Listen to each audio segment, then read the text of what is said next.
Tu viens de découvrir ta charte en Human Design. Maintenant, qu'est-ce que tu fais avec ça? Aujourd'hui, dans cet épisode-ci, on va aller vraiment faire un chemin utilisateur, si on veut, par rapport au Human Design avec, on va dire, 2-3 chemins que je pense pourraient être efficaces pour toi un coup que tu as sorti ta charte de Human Design, considérant que tu pars de rien. Si jamais tu es un petit peu plus avancé, ça peut être quand même intéressant de voir les chemins proposés pour voir si tu as le goût de faire un petit changement ou sinon, le chemin que tu prends actuellement, il est bon pour toi. Moi, c'est Andy. Je suis une formatrice et je suis aussi une mentor business qui rallie le human design avec l'entrepreneuriat. Si tu me connais pas déjà et que tu viens d'atterrir sur ma chaîne YouTube, c'est pas compliqué. Dans le fond, j'ai travaillé 10 ans en agence marketing avant de me partir à mon compte et changer complètement de monde en allant vraiment rallier la spiritualité au monde 3D. J'ai étudié pendant plusieurs années en Human Design et j'ai même parti mon école qui roule maintenant depuis 2 ans et qui a fait évoluer plus d'une centaine de femmes et quelques hommes à travers cette étude-là. En ce moment, ce qui t'intéresse, c'est plus savoir pour toi. Qu'est-ce que ça veut dire pour toi? Là, tu as su que tu étais projecteur, exemple. Mais ça se peut que tu aies décidé que c'était cool, que tu étais, oh mon Dieu, ça vient tellement expliquer des choses. Puis je comprends vraiment mieux maintenant pourquoi j'agis de certaines façons ou pourquoi certaines choses faisaient pas de sens actuellement. Mais peut-être qu'au contraire, comme moi, quand j'ai appris que j'étais projecteur en Human Design, ça t'a fait un peu bloquer puis t'as fait comme, ouais, non, moi, je suis pas comme ça. Puis c'est pas vrai que le fait que je sois née telle heure, telle date, telle ville, ça va changer quelque chose sur ma personnalité. Je suis plus la même personne que quand je suis née. Dans les deux cas, dis-je, c'est vraiment correct. Je veux dire, on a toute une façon de procéder différemment. Puis écoute qu'est-ce qui se passe à l'intérieur de toi parce que ça va te donner un petit hint sur quel chemin prendre si tu es un peu sceptique versus si tu es vraiment soulagé d'apprendre ça. Premièrement, moi, je vois ça comme 2 voies à prendre. La première, c'est je me suis sentie perdue pendant toutes ces années-là et là, je veux me retrouver moi. Si c'est ça, ta voie, c'est pas tellement compliqué le chemin, c'est vraiment de commencer par, tu peux commencer par papillonner un peu partout sur les réseaux sociaux puis apprendre au fur et à mesure qu'est-ce qui fait du sens pour toi ou pas. Ou tu peux aller faire une réservation avec une spécialiste en Human Design et faire lire ta charte au complet. Parce que bien évidemment, quand tu vois ta charte pour la première fois, le bonhomme veut absolument rien dire, les mots font pas de sens. Et en plus, le fondateur du Human Design, quand il a créé l'Human Design, il a fait exprès de mettre des mots qui étaient choquants pour faire changer les choses dans le mode planétaire. Puis, tu sais, on va se le dire, quand tu te fais dire que t'es bien belle, t'es bien bonne, puis t'es bien capable, il y a peu de chances que tu changes quelque chose. Fait que c'est vraiment des mots qui sont choquants, des mots qui sont perturbants même des fois, qui sont utilisés pour te faire questionner.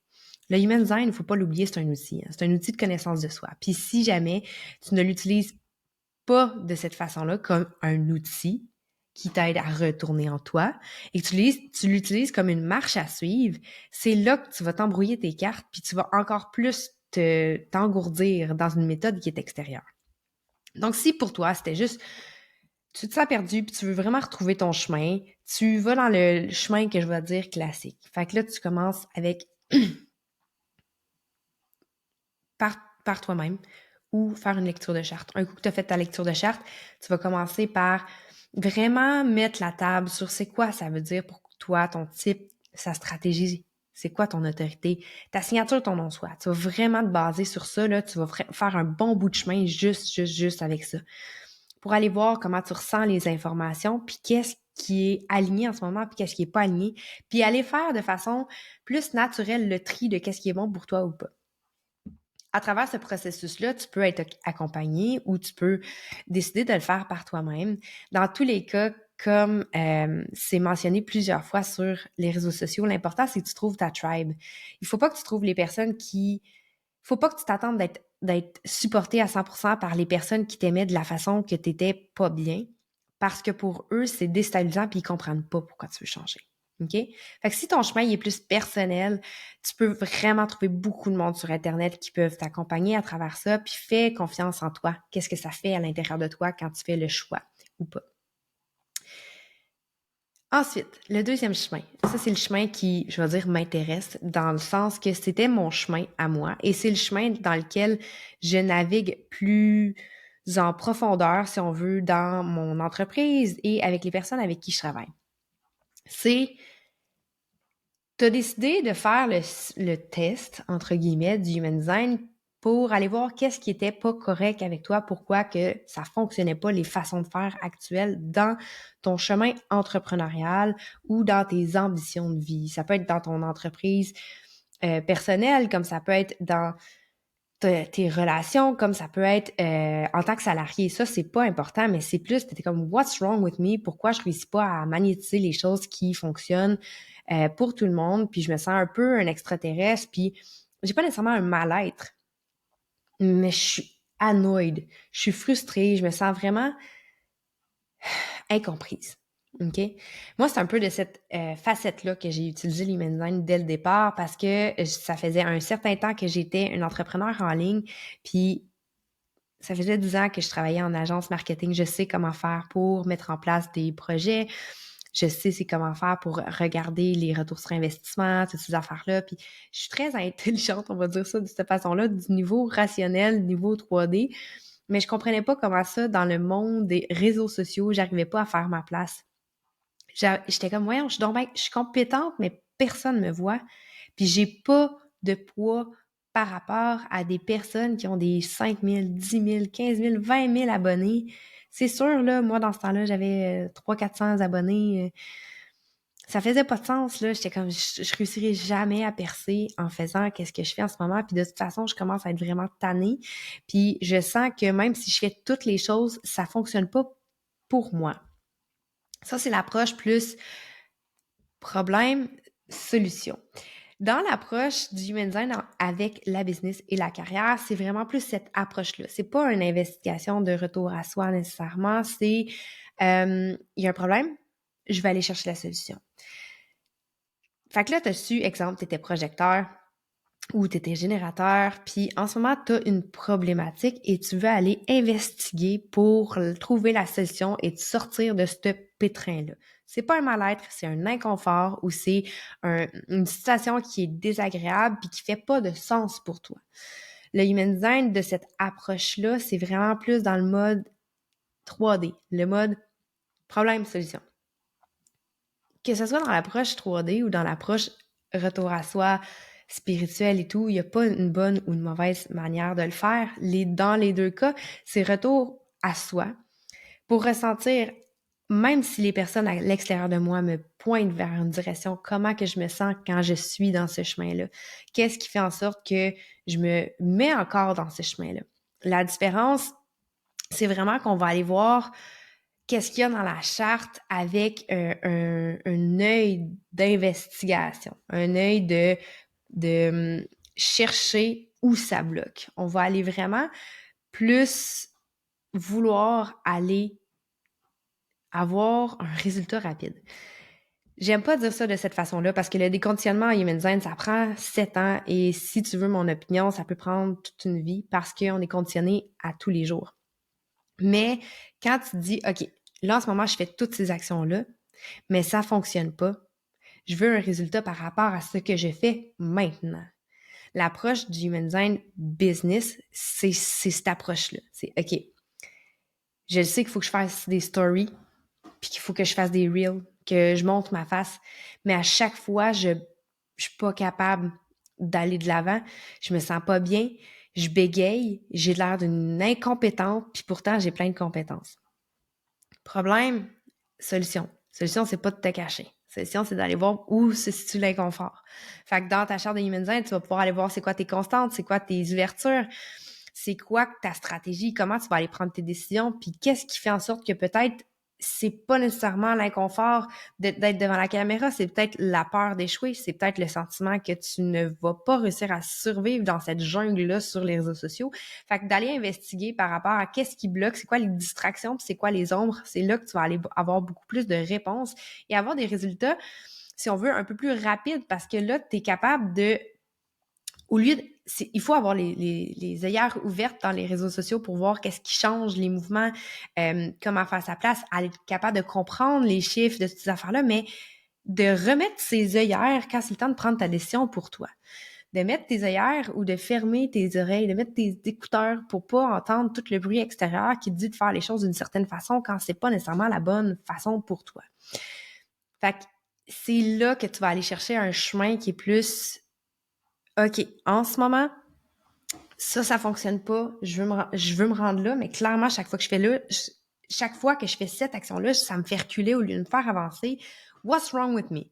Et en général, c'est pas what's wrong with me, c'est plus what's wrong with the situation. C'est comment que je me suis mis dans cette situation-là, puis pourquoi je me suis laissée avoir ou je me suis encore fait influencer par une source extérieure qui me mettait pas, moi, de l'avant dans ma meilleure lumière, OK? C'est là que ça va être intéressant quand tu as une approche qui est pour servir. La première approche, c'est pour soi. L'approche personnelle. Je veux me retrouver parce que je me sens pas bien. La deuxième approche, c'est je suis correcte ou clairement, je suis pas parfaite, mais je veux pouvoir avoir quelque chose, mais je veux servir mon audience. Je veux le faire pour avoir plus de résultats. Fait que oui, c'est pour soi, on va se le dire, mais c'est plus pour aller faire expandre sa vision, sa mission, aller vraiment plus foncer.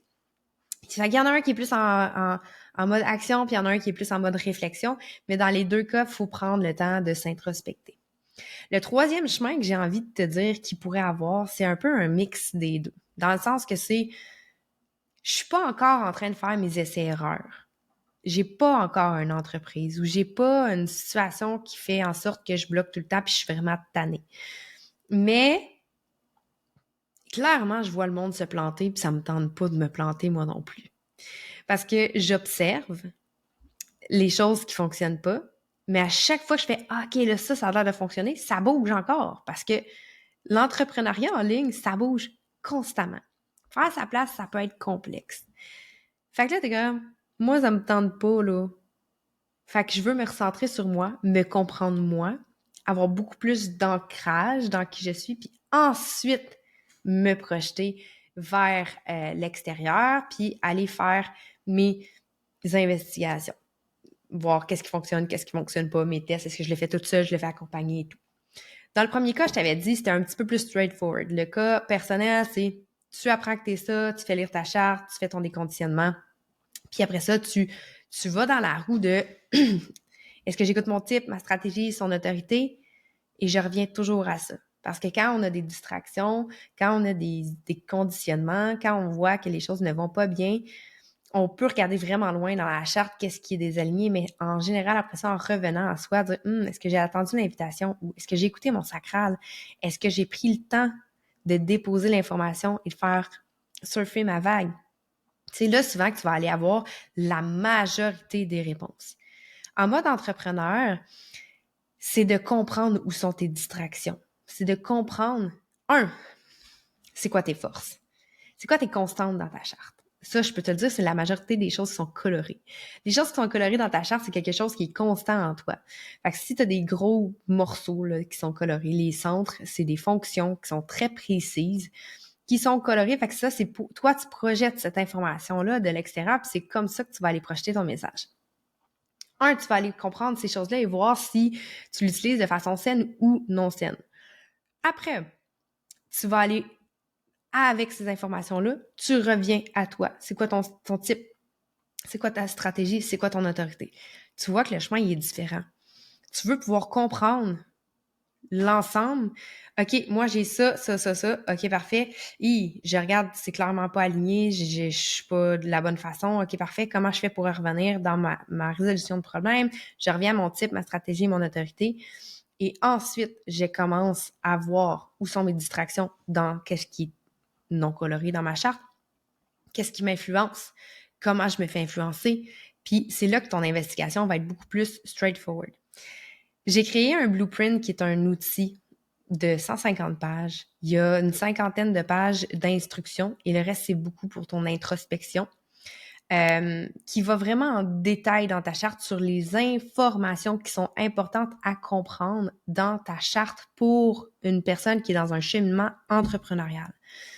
C'est un outil autodidacte, il est 27 si jamais ça t'intéresse. Le lien il est dans les notes du podcast. Mais sache que juste avoir ces informations-là et ensuite aller dans ta vie, oh, je suis encore en train de faire ça, oh, je suis encore en train de faire ça, ouf, non, je suis pas dans la bonne énergie. Ça te permet de faire un pas de recul puis de vraiment avoir plus d'impact. Arrêtez de vouloir bouger juste pour bouger. Arrêtez d'être dans le faux move, là, carrément. Puis ça, c'est vraiment ta première étape dans mon monde à moi pour le chemin entrepreneurial. Je suis aussi en train de travailler sur un événement de 3 jours. Je sais jamais comment l'expliquer en anglais. J'aurais dit un 3-day masterclass, mais écoute, en français, il y a beaucoup de mots pour dire la même affaire. Fait que je suis en train de travailler sur un événement de 3 jours qui va être mi-fin mars pour te donner vraiment des bases sur la compréhension que le monde est en changement, de comment utiliser tes forces et tes constantes à l'intérieur de toi, puis aussi utiliser le conditionnement entre qu'est-ce que tu conditionnes les gens ou comment tu es conditionné pour arrêter d'être dans tes distractions, qui va être vraiment transformateur parce que j'ai les webinaires dans la vie. Tu sais, les webinaires que, tu le sais très bien, là, que tout le long, là, tu vas juste te faire vendre un produit, mais tu n'auras rien eu parce que tu vas juste avoir eu comme OK, je comprends, mais comment? Comment je fais? Je fais quoi, moi, avec ça? Fait que ça sera pas ça. Ça va être vraiment beaucoup dans le concret parce que ça va devenir l'introduction de mon programme pour entrepreneurs que je vais lancer à la fin mars, début avril.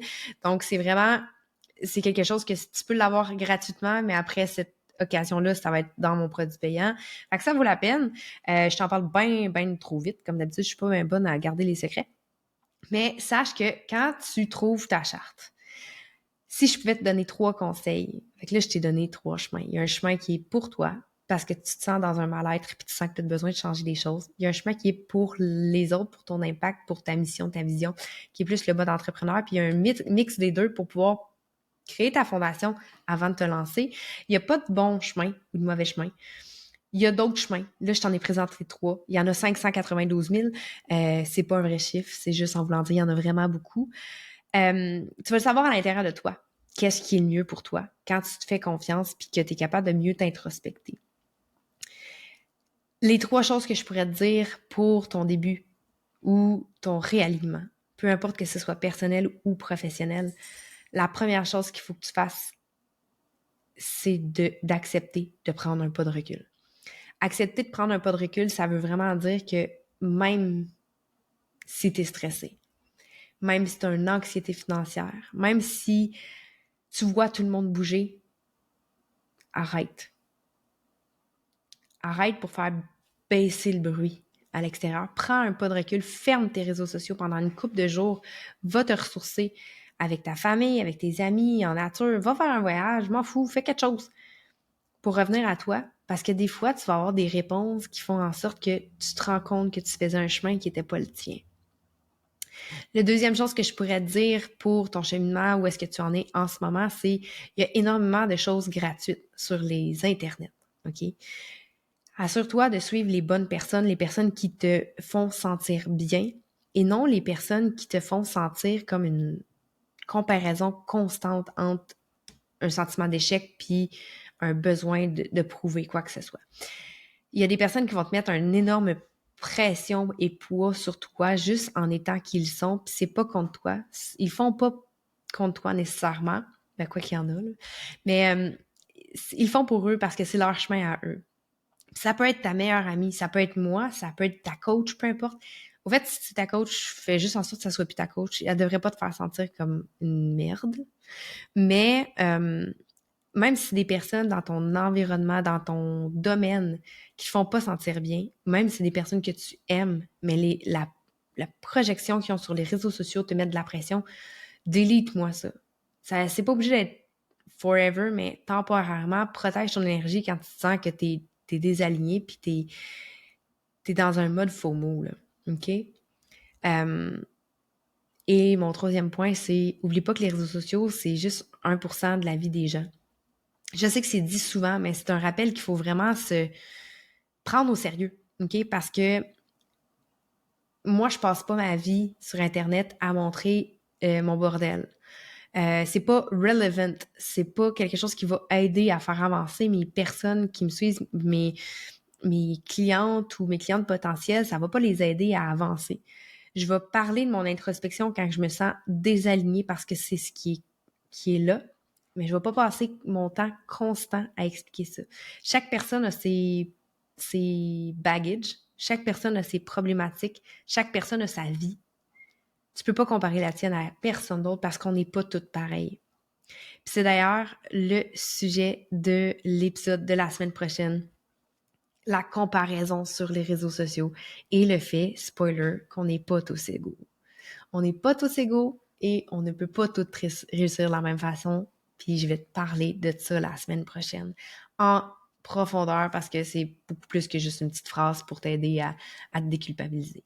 Fait que mets tes ailleurs quand tu es là pour prendre tes décisions. Rappelle-toi pour qui, pourquoi tu le fais. Puis, have fun. La vie, c'est un jeu. Puis si tu as décidé d'être entrepreneur, c'est parce que tu le sens à l'intérieur des tripes ou sinon, pose-toi la question si c'est vraiment être entrepreneur que tu veux être. On pourrait faire un autre épisode là-dessus, tiens.